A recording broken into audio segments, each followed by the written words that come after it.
school on the side, not business on the side, but school on the side. I'm just gonna be honest, like if you're a man and you're not competitive, you're a bitch. We were so, focused and driven on the same mission, even when we were 16 years old. Flash forward 4 years later, I got diamonds on this wrist, AP on this wrist. Like we hired people from the uni to work with us. We made our rugby player roommate like rip calls all day. So guys, today we have a very special video because number one, I don't do these kind of videos often, but number two, we have here one of my best friends from childhood, and we're gonna be unpacking how basically from the age of about 15 or 16, I'd say even in high school, in the most humble way possible, how I guess we got ahead of about 99% of people in life, or at least people in our peer group, and made some very smart decisions that have allowed us to go on to create multiple 6- and 7-figure businesses. And we still have a long way to go, but we're gonna be revealing that all to you guys today in the video. So without any further ado, this is Colin. Thanks for having me, Nathan. Appreciate it. Hey guys, so my name is Colin. Known Nathan since childhood. We used to play soccer together and we were around 10 years old, and then went to the same high school together, became really good friends, and started hustling together since a very, very young age. I think our first business was reselling sneakers. Yeah, that was our very first one, reselling hype clothing. And then we went on to game the Keymaster machine back in high school when we were just kids. Maybe we'll tell you guys a story about that later on here. And then we started our very first social media marketing agency in first year university. So that was our first actual business. The first like online business, I guess. Yeah, and first I would say legit business, because the rest were more so just hustles. And then went on to do drop shipping, and now we've built a crazy personal brand. And I've also been working a lot behind the scenes more so on different sort of projects and e-commerce stores. Now we're back together, living in the same city, living in the same spot, so it's exciting. Yeah, so I guess let's take it all the way back to the beginning. We'll run through a little bit of like our childhood and kind of how I believe how our relationship and our friendship have shaped us into the people that we are today. And a lot of the decisions, quite frankly, that I've probably made throughout my life have had some kind of influence on yourself or vice versa. So I think that's pretty crazy when you have a close group of friends or you have a best friend growing up. I think it's pretty crazy how much your closest friends or family or whoever you're spending the most amount of time with can influence you in your life. And it's kind of like that cliche, hang around 5 millionaires and you'll be the 6th soon enough. But I think for us, way back when, obviously we weren't millionaires when we were 15 or 16, so we didn't really know the kind of friendship that we were getting ourselves into. But I think that even at those young ages, you naturally sort of attract, or you want to hang around other people who are going down a similar path as you. I think back in high school, we saw a lot of the kids that were going out and smoking pot on lunch break, and we're just like not driven whatsoever. And back then, we talked about this the other day, but back then it's like you can't really see the difference when looking in from an outside perspective, because everyone's 16, 17, they haven't had that many years.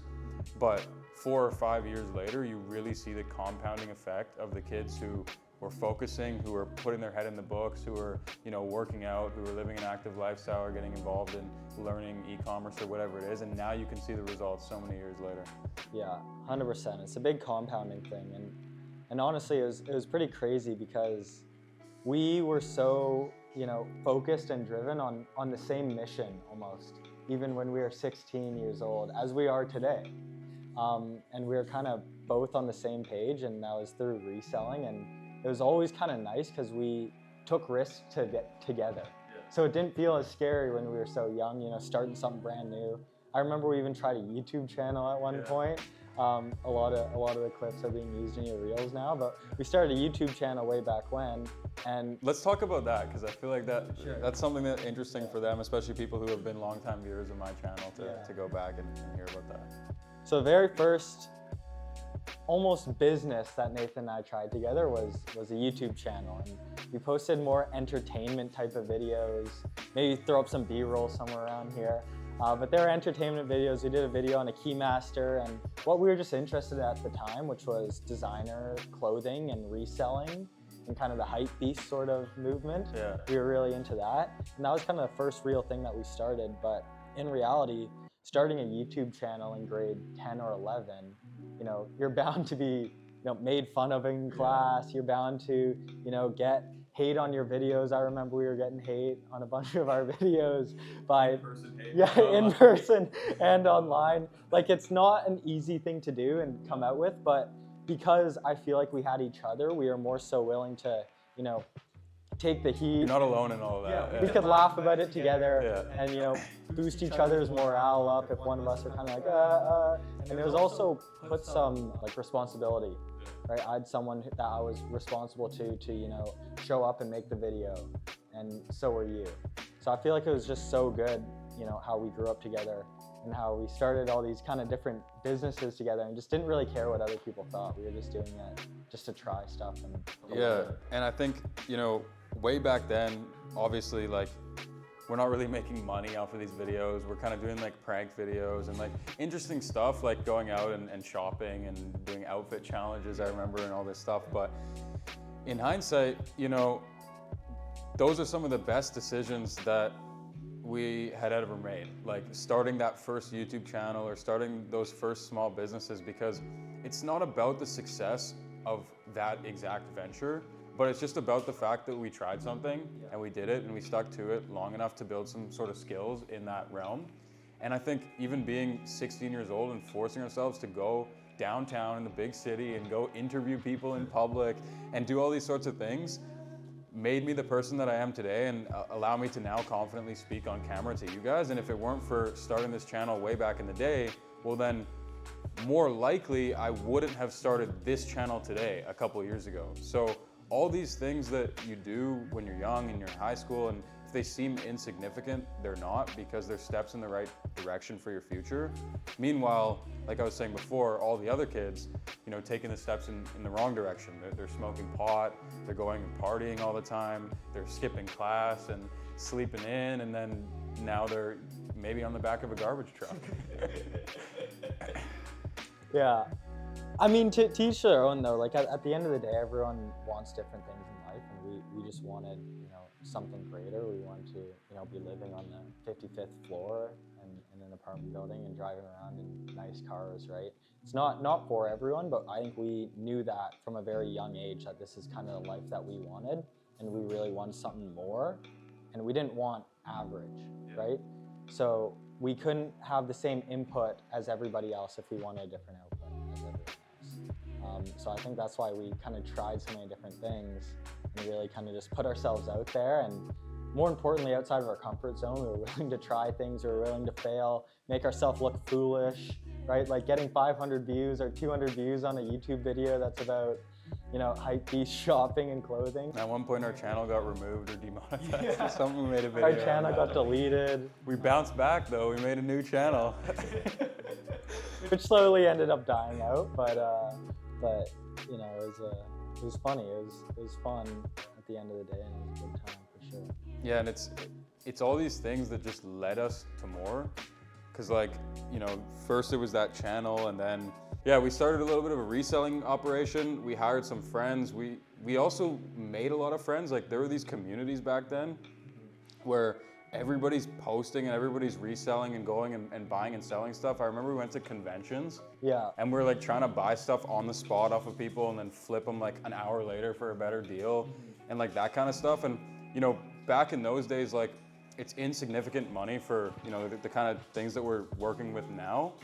But again, it's just about, you know, getting started and working on your negotiations, a little bit of transacting, like learning about buying and selling, learning about, you know, ultimately buying low and selling high. Like that's the whole point of reselling. And obviously there's people who have taken reselling and, you know, the sneaker and the fashion game to a very high level. But for us, it was never our intention, at least it wasn't mine, to become like a fashion mogul and have like 500 pairs of Yeezys like in my closet that I'm just like dishing out left, right, and center. But there's some people who go on in that kind of industry and reach like pretty high levels. But we knew we were kind of using it as sort of like a launch pad to get started to make, you know, ideally a few hundred or even $1,000 or $2,000 a week. And that's a lot of money at the time. Let's be honest. We started reselling. We wanted to make money is because we were so into all this hypey stuff. We wanted to buy it. We were spending all of our money on designer shoes, you know, designer jacket, whatever we could get our hands on that had some sort of designer logo on it, we would buy at that age. So that was our motivation is we were like, we really want to buy all this designer stuff. And, you know, we grew up in a kind of similar household as to where our parents wouldn't buy us a $700 Gucci jacket because we wanted it. Yeah, no, they give you a slap in the face instead.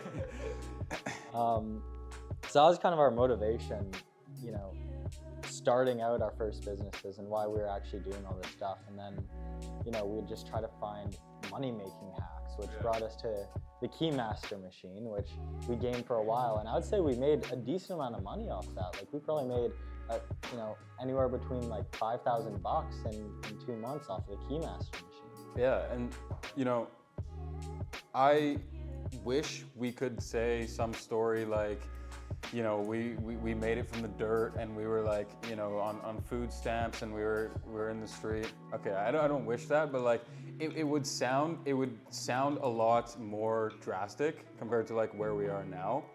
But I think what is important is that you guys see people like myself and like Colin as well, who have grown up in an environment where we aren't rich, like we don't have everything we want, but we're not poor and we're not suffering. We're just kind of like everybody else, right? And that's the point of what we were saying, is like we knew when we were in high school, when we started off in university, we knew that being average, being like everybody else, wasn't for us. And so we wanted the nice things, we wanted the better lifestyle, we wanted, you know, the better apartment, we wanted even the better girl, like all of the things that we wanted in life, we wanted to outdo everybody else, right? And I think that mindset like still holds the same today, and it's definitely like a motivating factor, because I don't think there's anything wrong with it. Like people might be like, oh, you know, that's like materialistic and you want the best things and you want this and that, but it's like, it's your life. You can live it how you want, and that doesn't mean that you're not a good person. That doesn't mean that you're not going to help others and you're not going to give back with what you have. It just means that you want the best for yourself, for your family, for your friends, and you have the right to chase that in life. And I think we realized that from a very young age, and we just pursued it, you know? Yeah, 100%. Yeah, and I think like growing up, we were always very competitive. Right, so we were playing high-level sports. We played soccer together for a very, very long time, and that kind of taught us, one, competitiveness, and like we want to win, right? So like whenever we'd lose, whenever, you know, we would go try resell something and take a loss on that product or whatever the hell we were selling, it would hurt, and then but it wouldn't make us give up. It'd make us get back on our horse, try again, and make sure that we keep going until we get that win. And I think that was like super important, especially when we were first starting out, because we didn't know anything, right? We had no skills. We were in high school and we were just trying to make money. And we did so through the means that we knew how to, which was way before all we knew about online business or doing anything online, was just how can we make money by flipping things online. Yeah, and going way back to the competition aspect as to why we were wired that way, I feel like a lot of it was because of sports. You know, we both grew up playing a lot of sports, and as we got older, soccer became our most dominant sport for both of us, and we ended up playing at a pretty high level in the area that we are for soccer. And so that gave us, you know, the discipline that allowed us to show up every single day, to commit to a team and to be a part of something bigger than ourselves. But most importantly, above all of that, it gave us that hunger for competition and for winning, for beating others, right? And I think that is what allowed us to take that over into business, into reselling, into starting our first agency, into all these things, and then continuing to level up from there. And I'm just gonna be honest, like if you're a man and you're not competitive, you're a bitch. Like you're not gonna go very far in life, because the world is a competition. At the end of the day, like everyone is competing for the same beautiful women. Everyone is competing for the same amount of luxury vehicles, like supercars out there. Everyone is competing for the same amount of land, of beachfront, beautiful mansion property. So if you're not in on this competition, you're not competitive, you're gonna get ran over by all the guys that are extremely competitive and want to take, quite literally, all the things that you can achieve from you in your life. Now that being said, we were hyper competitive, but never against each other. Yeah. We always saw each other as a teammate, as someone that had each other's back, and we wanted to grow and be successful together. So I think that was also a very important piece, is we were like very competitive for people that we didn't know around us. Yeah. Or for people at our school, or people who we thought were quote unquote successful at the time. That's what our competition was. Our competition was of people who are one step above us. And we try and get to their stage, and then once we get to their stage, then it's the next person above them, and then it kind of keeps on going. But it wasn't like we were battling, for selling the same things or trying to get the same deals or anything. Like we were going to meetups together. Yeah, it's like working together to maximize even more. Exactly. And that's where like working smart comes into play too, because if you're just trying to like lone wolf everything, you're trying to compete against everyone, eventually you'll get ran over. It's impossible to make it to the top of anything without a team, without allies. Like anyone who says that they did everything 100% on their own, who are like, multi-millionaires or very successful people or like professional athletes or whatever, like they're full of shit. Because along that journey to get to where they are, to get to who they are, they had to have allies, people in their corner, people helping them out, team members, they had to have assistants, they had to have so many different moving pieces and people in their life that strengthened who they are and got them to that point. So I think way back when, when we first became good friends, it was really in both of our interests and also in both of our mindsets to like, this Colin guy over here looks like a formidable ally. Yeah. Like he looks like a good guy that we could like, we could build something together. We could like, we could outcompete all these other fools around us by working together, basically. And it wasn't even just money in terms of money. Yeah. It was also in terms of, soccer, it was in terms of sports, it was in terms of working out, it was in terms of, as you said, getting the best girls. It was every facet of life we were competing and trying to become the best in. Which is another just super cool thing, because you could be super, super rich, but not have a good lifestyle, yeah. Right? So like you need to kind of work on all pillars of your life, which is like, relationships with friends and family, your hobbies, your personal health, and then obviously your finances, right? Now you may not be working on each one of those equally, depending on what stage you are in your life or where you're at in each of those. But you do need to have a balance of every single thing, or else, you could be in the best shape of your life, but be broke and have no friends and you're not living a great life. Or you could be uber, uber rich, but have no friends and, super fat and out of shape and kind of just laying on the couch all day. And also you're not living a great life either, right? So it's a kind of a combination of all those things. And I feel like we realized that from a very, very young age. And we always tried to maintain a balanced lifestyle and work on almost every single aspect of our life, and really kind of value each pillar of. 100%. I like how you touched on balance, because I think, that's the whole reason why at the beginning of this video, in the most humble way possible, I said we are ahead of 99% of people in life, especially our age. And the reason why we can say that, it isn't just because we have more money than you or people our age, it's because of a lot of things. And we've been working on this for 5, 6, 7 years, longer than that even. But we've been working on our health. We're always looking at what we eat. We've been working on our career and our finances. So getting ourselves into the best positions possible to maximize our future career. We've been looking at relationships. So always trying to find the right girl and hopefully having one. Well, hopefully things happen, but also relationships in regards to friendships and connections. Like we always make an effort to stay in touch, even with our close friends from way back in high school. We always hang out with them, and great relationships with our families, everything like that. So it's more than just having a girlfriend or obviously. But yeah, so it's like we've been understanding that since I'd say the age of 16. Like we used to talk about that, like how important it is to like win in all aspects. And we were saying this stuff back when like there's influencers online talking about like, being masculine and leveling up in all these categories. We knew this back when we were like 14, 15-year-old kids, which is obviously why we are where we are today. But it's been a long road, and we obviously still have a long road to go. And I think one thing about balance is, for me, and we can touch on it for you too, but I think for me, like, I've realized that balance isn't necessarily like doing everything each day. So, you know, building my relationships, building my knowledge, building my money, and building my health doesn't necessarily have to be all in the same day. But let's say like I go on the 2-year stint to like make as much money as possible. In that time, do I let my health slide? Maybe a little bit. Do I let relationships slide? Probably. A lot of things happen, but then guess what? I'm aware of that, and in the next year thereafter, that year I'm dedicating to bringing my health back, to bringing my relationships back. And so I think in a sense, what I've realized, at least is what works for me, is no balance for a period of time, but then balance in the long run when you zoom out.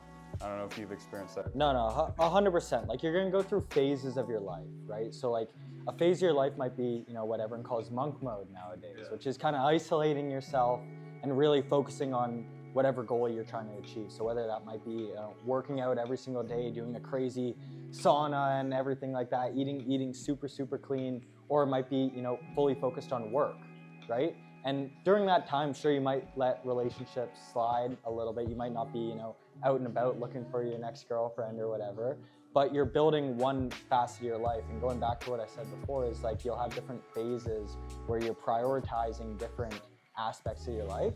And it all just depends on what phase you're in and what goals that you want to achieve and where you're at in those relative to those goals that you want to achieve. Like if you already have an amazing girlfriend, you obviously don't need to be going out hitting the town and looking to potentially improve, right? Like you've already kind of maxed out that area. So then you go to the next one. You're like, all right, where can I work on? Well, I don't have much money right now. All right, so let's, you know, focus on the business. Let's try and grow that.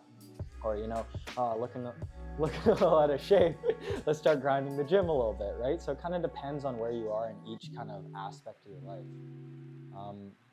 But why don't we talk a little bit about how we started our very first online business. Yeah, let's get to that finally. First year university, me and you, why did we start our online business? How did we start it? Kind of, what was our experience in doing so? Because I think our experience is almost, I would say, the exact same as most people who are starting their very first online business. The same kind of troubles, the same worries, and the same sort of thing that they're thinking about and experiencing right now. All right, so yeah, I think, you know, we were at a very unique point in time when we started our first online business, the agency, back when we were 18, because this shit was like not really how it is today. Like there's very few creators online. Shout out to like those few sort of OG guys that were like pretty big back 5-6 years ago, but there's very few sources to learn from and to really see how these people had like done all this stuff. But I remember watching, you know, a lot of videos in the space from like Biaheza, a couple from Jordan. Biaheza was an OG. A couple from Jordan Welch back then. He was much smaller, but he had posted a few things. Sebastian Georgiou, like a couple guys. And anyways, it wasn't really dropshipping that caught my eye back then, because I just didn't really see all how viable it was, because I was like, oh, like, you know, kind of like everyone else, I was in the mindset of like, oh, these are just cheap, like crap products from China. So I understand why people think that way, because I was, you know, one of those people. But what was a lot more appealing to me way back then was the agency model, because, you know, I could just go and sell my services, pitch them to some client running any kind of business, and I could make money for running their Instagram, for running their Facebook, for doing some ads for them, lead gen campaigns, whatever it may be. And I'd make money on just simply fulfilling a service. It wasn't like a massive operation, and if we could get one client, then we could probably replicate it, right? So I think that's like what really drove us probably. I don't know about you, but I saw like just not how easy it was, because obviously it takes work, especially to sign your first client, as we know, but how simple the process was and how there are other people doing it. Now that being said, we started and we just dove, you know, head first into this business. We had no clue how to really market. We had no clue how to make, you know, sales calls, how to close clients. I'm gonna be honest, we had no fucking idea what we were doing. We had no clue. We had no idea. But what we did was we just jumped head first into the business. And I remember it was like we would get home from class, first year university, and we'd have like a 2-hour break between classes. And what we'd do is I'd go into my room, you'd go into your room, and we'd just phone up local businesses for those 2 hours every single time. And we'd get, turned down probably 95, 99% of the time. Because one, we had no real clue what we were talking about. Yeah. We were kids. No case studies, no track record, no experience. But we finally got our very first client for $500 a month. It was a DeMoss doctor, shout out to you. Yeah. It was this demossing roof guy, and I remember he literally pulled up to the university campus parking lot and handed us $500 in cash for the first month's payment. Yeah, and again, another example of something that shaped who we are today. Picking up those phones, we didn't know it at the time. Like, we just thought, this is part of the process, we're gonna sign our client. And it was, but really what it was in the bigger picture of things is it was developing that thick skin and facing rejection over and over and over again in a business sense. And building that early, right? And I think, I'm not sure about your phone call record exactly, but I remember for mine, it was like, I did my first probably 100 calls with all rejections. Yeah. So like, no, why would I work with you? No, you have no experience. No, thank you. You're just a kid. Like the amount of like shit that I had to hear before someone finally said, like, all right, we'll take a chance on you. Like, come into our coffee shop and sit down for a meeting. Yeah. And that really built a lot of resilience, I feel like. 100%. And also we held each other accountable. Yeah. So I remember we made a spreadsheet and we'd put, 25 businesses on each day. And then I had to make 25 calls, you had to make 25 calls. So even though I was, feeling like shit, getting rejected, I knew you were in the other room making calls, so I had to do so as well.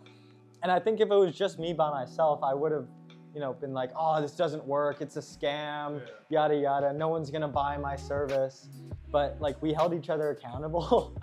And also like supported each other. Like, yet again, common theme, we were suffering and going down together. Yeah, we win together and we'd also lose together. A lot of losing in the very beginning. But yeah, but looking back on it, it was pretty awesome times and it was pretty fun and interesting, and the whole world was expanding right before our very eyes, and especially in the business side of things, because we didn't know anything. Like all we had known about business prior was like buying and selling clothes, flipping stuff, like very like hands-on, like high school kid businesses. But this was our first time like actually calling up real established corporations that had office spaces, that had their own restaurants or yoga studios or gyms or whatever, and we were coming face to face with the owners of them at 18, pitching them on why we should work together. And so it was pretty cool. It was definitely something that I can attribute a lot of the success I've had today to just getting that initial ball rolling, starting that first business. And we ended up scaling up to a few clients, and then we had one pretty large client come through the door that we ended up becoming good buddies with. And I'm sure you guys have seen, maybe a couple of the funny reels that I've posted on Instagram of our friend from Victoria. He now has a full clinic or warehouse. I don't know exactly, like a craft studio or something. Yeah, but something like that. But let's also be honest and be transparent with everyone. Like, we did not make a lot of money from our marketing agency. Like, we maybe made $1,000 a month each at the end of it, maybe $1,500 a month each. Like, we did not. Even if our revenue was 10K or higher on some months, the profit margins were very, very slim. It was very, very, very bad. And like, our first business, it was, would under the books be considered a fail. Yeah. But yeah, like $1,000 a month, like how is anyone gonna live off that? And we were working day in and day out, working on this business, slaving away on, trying to provide the best services to our clients, trying to get new clients through the door, trying to expand over to different cities.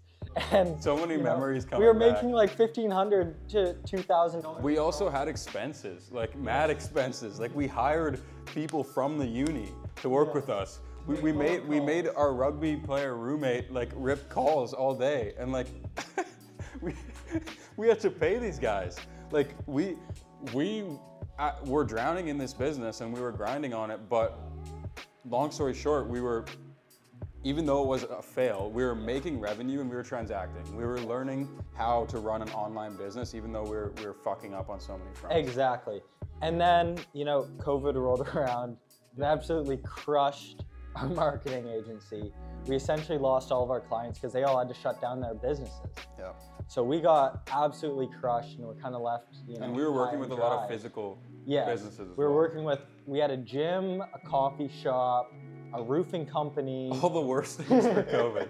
Yeah, exactly. Like a gym and coffee, they shut down right away. But yeah, so then our business got crushed, but we had all these skills in digital marketing. And then that's when I remember we transitioned into drop shipping, because we were like, all right, well, what do we have now? Well, we have a little bit of money. Like we weren't stupid with our money either. We didn't go out and buy, scrape both of our cash together and buy a Rolex or something stupid like that. We saved all of our money that we made from that business and were able to reinvest it into a drop shipping business. And we started drop shipping because we already knew how to market. We already had spent, money on ads, which is free experience that we gained at the time. And we knew how to run Facebook ads. So now it's just, how can we transition our skill set to a different business avenue, which is how we got into drop shipping. And I think, so way back when, this was like the very beginning of, when the whole pandemic rolled around. This is really when kind of the e-com journey came to be, and this is like obviously how you guys know me today and how maybe some of you even know Colin. But yeah, this was then, that 6 or 8 months or that year almost, in pretty much a full lockdown for both of us was a very transformative experience, because coming from what we were doing prior, which was like always running around, like running to our classes at school and then running to a business meeting at some cafe and then, going out to play some soccer in an intramural league, like whatever we were doing, we were busy, like 24/7, right? And then it's like, move back home to the parents' house, back to our original rooms when we were in high school, sit in front of our computers as the world locks down around us and get to work behind the computer, and that's it. And it's like, we weren't even linking up. We were just having to communicate over Discord and hop on phone calls online when we were doing this kind of stuff.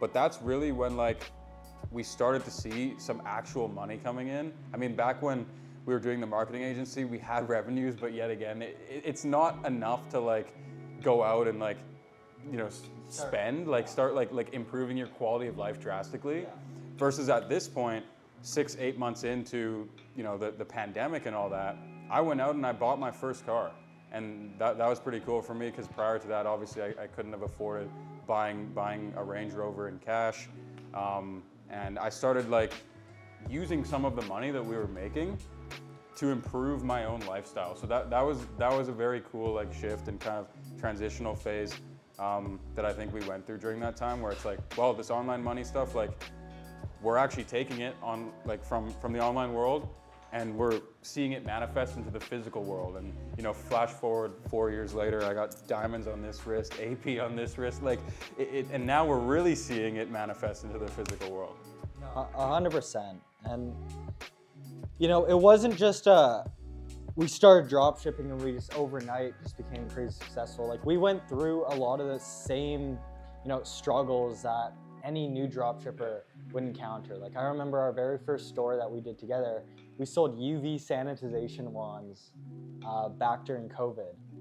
And we got fully scammed by our supplier. Yeah. I remember, he wasn't even shipping out the orders. Yeah. He just took our money. He just took our money.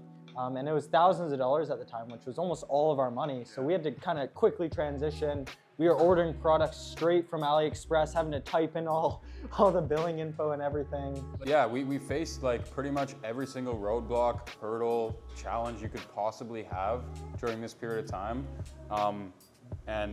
We lost businesses. We went through periods of time where we were having a store do multiple 4 figures a day in revenue, and then practically overnight, $0 on the dashboard. And then to make things worse, we're getting chargebacks and refunds coming through the door. So we're going negative on top of all of that. So we just kept persevering and kept finding a way through. And that whole year, mind you, which takes us into another thing we could talk about, was online because of COVID, which means that we were doing all of our schooling part-time online while we were doing all of our business work. Yeah. And then what happened after that is, you know, we had some success with e-com, but then for the 3rd year, we had to go back to school. Yeah. And so obviously we both made the decision to continue our studies because in both of our families, it was important for our parents, you know, to see us go through university education, to give us that opportunity. Which, by the way, on a whole other note, we could talk about, you know, there's a lot of influencers, like people might think that I would say school is a scam, because there's a lot of people making claims like that. But, you know, in my perspective, school can be useful for a large majority of people. There's gonna be exceptions for everything in life, and there's certain individuals that it's probably not in their best favor to go to school, but I'm talking about a generalization. Yeah. It's generally a good thing as a young person to get upper level education. And the fact of the matter is, you know, my dad, for example, he came from a 3rd world country to give me the opportunity to go to upper level education and be an educated citizen.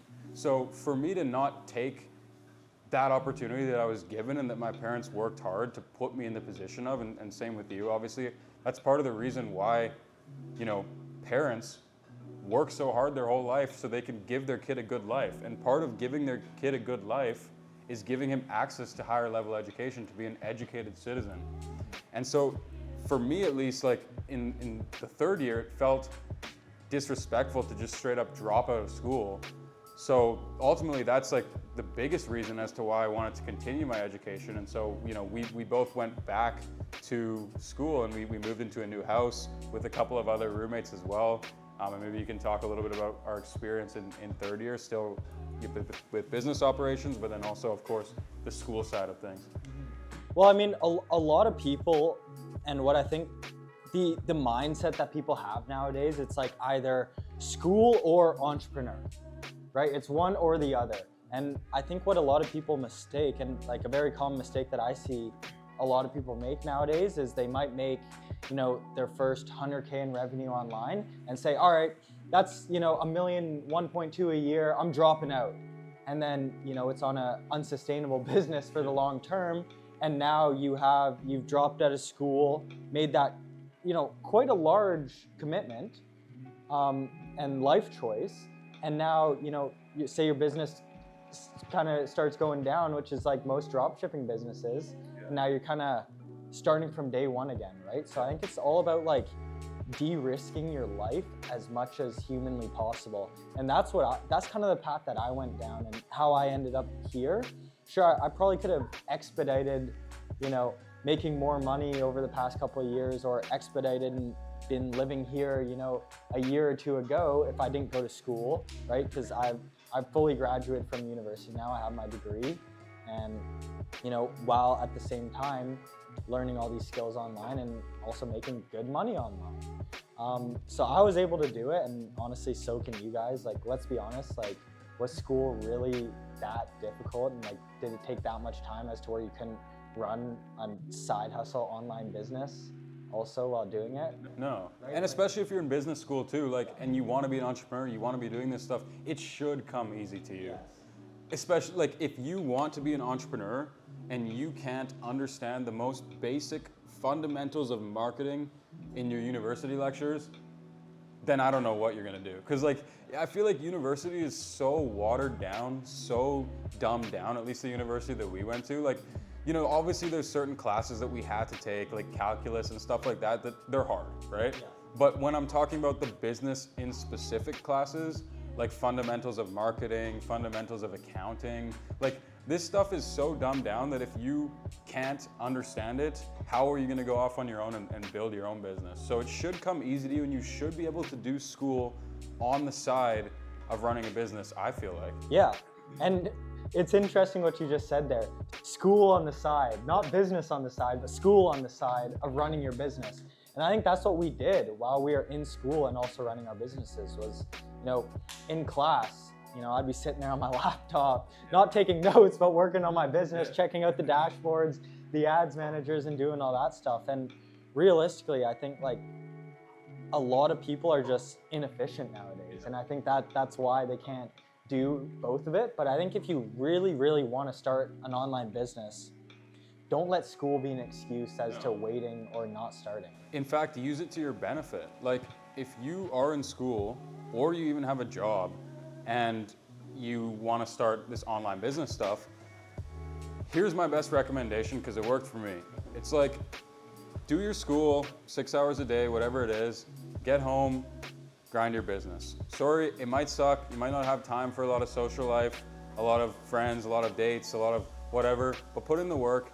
And what's gonna happen to you, I promise, is that at the end of your school, or if you decide to drop out because you're making significant money in your business, or when you decide to leave your part-time job or your full-time job to focus on your online business, what's gonna happen to you is you're gonna shoot up and accelerate your growth so much faster because you learned how to be an effective time management or how to be an effective time manager, which is huge. It's like one of the most important skills in becoming an entrepreneur, a founder, starting your own business is knowing how to prioritize the right tasks, pick them out, and do the things that move the needle every day. That is one of the most important skills, I'd say, in life. And you are building that skill to a very, very high degree by launching online businesses continually while still having to get through school or another job, and not just get through it, but get through it to a good ability too, like to get some A's on your tests, to make the parents happy.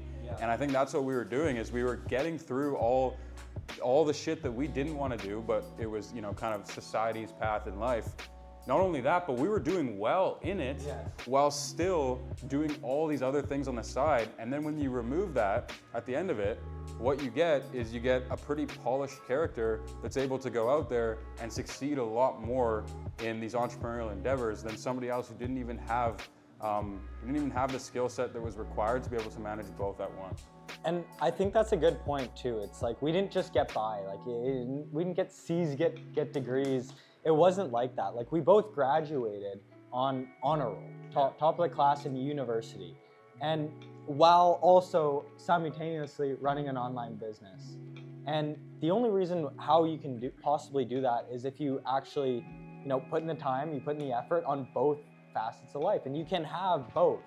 It's not one or the other, which I think like a lot of people think nowadays it's, I need to be solely focused on one thing. Like no, just get all your schoolwork done, because it's when you're done, and then work on your online business. Yeah, and like, some people, the biggest excuse you hear ever is like, I don't have the time, right?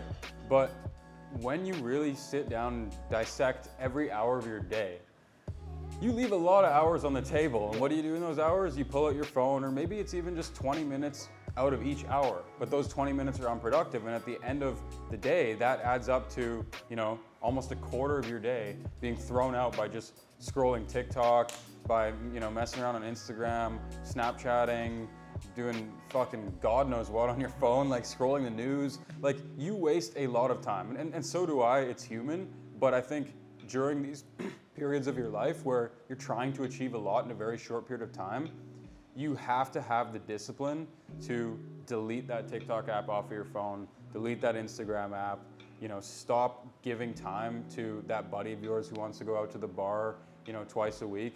And those are the sacrifices and decisions you have to make. But the way that I also see that is it's not a sacrifice, it's not saying no, it's saying yes to like what you truly want. And in time, you'll see that unravel, and you'll get what you truly want because you made all those decisions early on.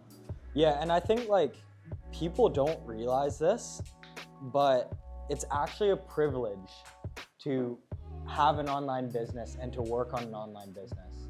And I think you only know that if you've worked a traditional job, which like I remember back in high school, I was working in a warehouse job. And every single day, what my job was is I'd rip excess cardboard off of cardboard boxes. Like it was the most brain dead job, physical labor that you could possibly get, and it was a summer job in high school. And I thought, oh my God, if I could work on my online business instead of go back to that next year, that would be so awesome. So it's a mindset shift. Like if you think like, oh wow, this is a privilege that I can wake up and go to my desk and work for 3 hours, and I could hit a workout in the middle of the day. I could go for a coffee. I could do whatever. I can have time freedom in that regard. You look at it like that, it doesn't become work anymore. It becomes like a privilege that you get to do all this stuff, and you get to actually work online. You get to have the freedom and all the perks that come with it. Yeah, that's a great mindset to hold. And yeah, I think similar time, like 14 or 15, my parents forced me to get out there in the workforce and get a job and see how it's like and learn for myself. And that was the best thing my parents ever did for me, was force me to get a job. Because I remember my first job, I was dishwashing, and these people would come in, they'd throw hot plates at me. I got a couple burn marks on my fingers. There was a hierarchy in the kitchen, and people would treat me like shit. Like this 15, 14-year-old kid like in the back just like scrubbing dishes for hours, and then getting my $60 at the end of the shift, and then spending half of what I made just to eat a burger because I was so damn starving after my shift because they didn't feed me, right? So in these moments is ultimately what drove me the most, because I was looking around the back of that kitchen and I was like, oh, there's Mike, like he's 32 and he's on the other end of the dish pit.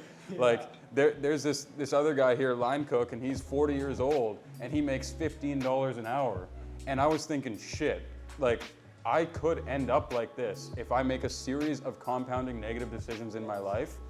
And that is what really opened my eyes to put myself on the right path and to start taking action every single day that's going to compound in a positive way, and not have me at age 32 in the back of a kitchen washing dishes. And you don't realize that until you actually eat shit. Like you have to go through a period of time where you are working that god awful job that's just labor, you're getting treated like shit, to really just be motivated to stay up till 4 a.m. in the morning. Sometimes we'd be up working on our business, or working on trying to learn new skills, trying to do all this, trying to do anything that we possibly could not to go back to that job, which we in our mind was what we were going to be doing if we couldn't figure out something else. Yeah, I think we probably also both did this. Like I always put like irrational fears in my head, and maybe I still do this a little bit, but I remember back in the day when I was 16, I was in the dish pit, and I was like putting this irrational fear of like visualizing myself washing dishes at 40. I did the same thing. I need to act now so I don't like realize this version of me. And then as I got a little bit older, I would again do the same thing in like every position that I currently am at. When I first went to university, I'm not as down bad as like being in the back of a dish pit, but I'm like in this cramped room that's like it's like a 2x2 box, and I'm doing everything in this tiny little dorm room, and I'm just like visualizing my future, and I'm like, shit, like what if I end up in like a tiny little room like this? And it was those kind of irrational fears that just drove me as well. It was another like motivation or just like factor that got me out of bed every morning and hustling to reach that next like level in life. 100% agree with that. Yeah, after third year university, I decided to take some time off school, even though I was so close to completing my last sort of year and my last courses. And I just started traveling around the world. Like I was just in a situation where I was like, you know what I need right now? I need to meet new people. I need to explore the world, broaden my perspectives, do new things. And I flew to Australia. I lived there for 6 months, and then I continued traveling thereafter. Went around Europe, went to Bali, went to Turkey. I mean, if you guys have seen my Instagram or some of my other YouTube content, you'd know I've been in a lot of countries over the past couple of years. And I gained a lot of incredible knowledge from that. I think travel is one of the best teachers. And alongside that, I continued to build my online businesses. I was posting here on YouTube, growing my personal brand. I did 7 figures in info products, which includes things that I've sold on my organic channels as well, on YouTube, on Instagram. I've done 7 figures in affiliate marketing in that time. So I gained a lot of knowledge, and I expanded, the areas of business that I pursued. and I did well in multiple aspects of business. And a lot of that was large in part due to the people that I met around the world in my travels, also running online businesses. And eventually I made my way back home. I did a Dubai move as well, which I talked about a bit on the YouTube channel. So I'm living out in Dubai part-time now. But you guys probably already know quite a bit about me. And now Colin and I are working on a new business venture together. But let's get them up to speed with what you've been up to over the past like 2.5 years, where we weren't, working as closely together as we were through our coming of age kind of story. So when you dropped out, I decided to still finish my degree. So I was in class. Wait, let's just make this clear. I didn't just drop out fully. I took a leave of absence and I actually came back to school. So yeah. So when you took your leave of absence, I just continued school, and I figured, I only had 1.5 years left. I want to go get my degree. And I was also, I had made good money. Like I had made, quite a substantial amount of money off of entrepreneurship and e-commerce at the time, but I wasn't fully convinced that would I be doing this for the rest of my life? Yeah. You know what I mean? I don't want to hustle selling products for the rest of my life. I can't see myself with 2 kids like ripping out e-com websites. So testing new winners. Yeah, testing, yeah. So I couldn't see myself doing that. So I still wasn't exactly sure if I wanted to go 100% all in into e-commerce and dropshipping. Oh yeah.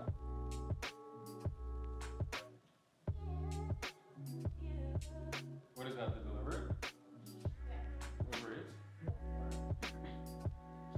So I wasn't sure if I wanted to go 100% all in into dropshipping. So that's why, and to be honest, I'm a very risk adverse person. Like I'm very calculated with my decisions, and especially something like dropping out of school. I am, what's riskier, stay another year and work on the business on the side sort of thing, or drop out. So I decided to finish my degree, and then I had an opportunity to actually work in venture capital and private equity. And, if you don't know, it's a very, prestige job in the finance realm. Like I think it's, percentage, 0.5% of applicants get actually accepted. And I had an opportunity to go and actually work at a private equity and venture capital firm. And, ultimately, my goal was to make a lot of money in my life. And that was also a path that I could take to make a lot of money in my life. Like a lot of these executives will make millions of dollars a year working in this field. So I decided I'd try it out. And I did go corporate for 8 months in the, around 8 months last year. Last year I was corporate for eight months. And during this time, I was slaving away at work. Like it's not a regular 9-to-5 job. Yeah. This is a 8 to 9, 8 a.m. to 9 p.m. type of job, even on the weekends as well. And I was absolutely slaving away. And though I was learning so much and gained so much more experience, it also pushed me as like, man, I cannot do this for the rest of my life. Like this isn't the lifestyle that I want to live. Constantly slaving away at the beck and call of your boss to, hop on Excel and, crank out some model at 9 p.m. on a Saturday night. Yeah, I remember we touched base one time when you were in the midst of this, like on a FaceTime call, and I was somewhere in the world and you were working, and you were telling me that you had to do something that day, like you had to do some write-up or something, and you just remember it was the most brutal work of just constantly typing some shit that some guy was saying or something, and then you pulled out your phone and you checked your dashboard, and you made more money in that hour from your phone than you did in the entire week of work or something, and something crazy like that. Yeah, no, it got to the point where I was still running my business at the same time of this crazy job. It was probably, I was genuinely working 16 hours a day. I'd get home at 9 p.m. from my job, 8 or 9 p.m. I'd have something to eat, and then I'd work on my business afterwards until 11 p.m., 12 a.m.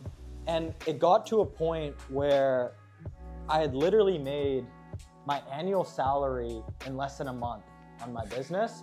And then I finally said, okay, this isn't making logical sense for me to continue doing this anymore. Now I have enough of a cushion as to where I don't have to make $1 for a couple years and I'll be fine. Yeah. So that gave me enough confidence in myself that I could do it. and enough reassurance that this was the right path for me to go down. And I mean, now it's, you know, in hindsight, an absolute no-brainer. I should have probably made the move over a lot earlier. But that being said, I learned a lot, you know, in this corporate job. Even though, you know, it's not entrepreneurial skills, I learned how to, you know, dialed in crazy accounting, dialed in crazy venture capital, which could potentially help me out in the future, made connections in that area. So it, like, I'm not mad that I did it. If anything, like, if I were to redo it again, I would still go through that same path. Like, there's realistically no rush. Yeah. Like, sure, you know, Lambo at 22 is cooler than Lambo at 24, but yeah. I'm fine with Lambo at 24, you know? And I think that's important that, you know, it's not a waste of time because of the time that you did it for. Yeah. But had you gone corporate for 10 years, yeah. and then realized, well, you probably wouldn't have developed as much in those 10 years because maybe like the first few years you were probably doing the same work over and over again. But because you only did it for 8 months, you learned so much like a sponge throughout that entire process that yeah. probably none of it went to waste. No, exactly. It also just reiterated that same fact that we talked about earlier with working, you know, we were eating shit in our jobs. It was the same thing that I had this realization. I was like, oh my God, I'm gonna be doing this. I'm gonna be slaving away for the rest of my life. Like, I cannot do that. I need to find an escape. And that's what motivated me to work on my business after, you know, working 10 hours that day in the office, absolutely slaving away. And then, yeah, as I mentioned before, it just got to the point where it just didn't make sense to work there and just start pursuing the online business stuff. And now here we are today, and we have a pretty successful online business together that we started up earlier this year, and we're scaling. We're scaling. And I think, you know, this could be a good time to start to wrap it up. Although we haven't really discussed much about the business, you know, we started this business very recently within the last few months. So I guess we don't have like a crazy amount of stuff we could talk about in detail on it just yet. But what we can say is that it's an affiliate marketing operation in a sense, and we're building onto that with other things as well. And you know, we've taken it to a 7-figure run rate in a very, very short period of time, and we're looking to scale up very aggressively. So I would be inclined to, if you guys want, comment down below, let us know if you want to make like a part 2 podcast, because we're going to be out in Dubai soon. Colin did the Dubai move recently as well. Yeah. And so we can sit down with the beautiful palm view behind us, and we can talk about our brand new business that we took to 7 figures very, very quickly, and break, you know, a lot of that down for you guys as well. So if you're interested, let me know. But mics are dying, cameras are dying all over the place. I think we chatted for a while, and there'll be lots of good stuff in here. So just want to say thank you guys so much for tuning in, and any last words? No, just don't be afraid to try. And if you're thinking about starting an online business, you might as well just go jump, you know, head first into it and give it a try, and you will fail, but, you know, you'll learn a ton in the process, and just every day you will get better. So you'll be able to take on, you know, bigger things, bigger projects later on down the future. Like, I would have never thought, you know, we'd be doing what we're doing today. But now we have, you know, full operation, teams, everything going.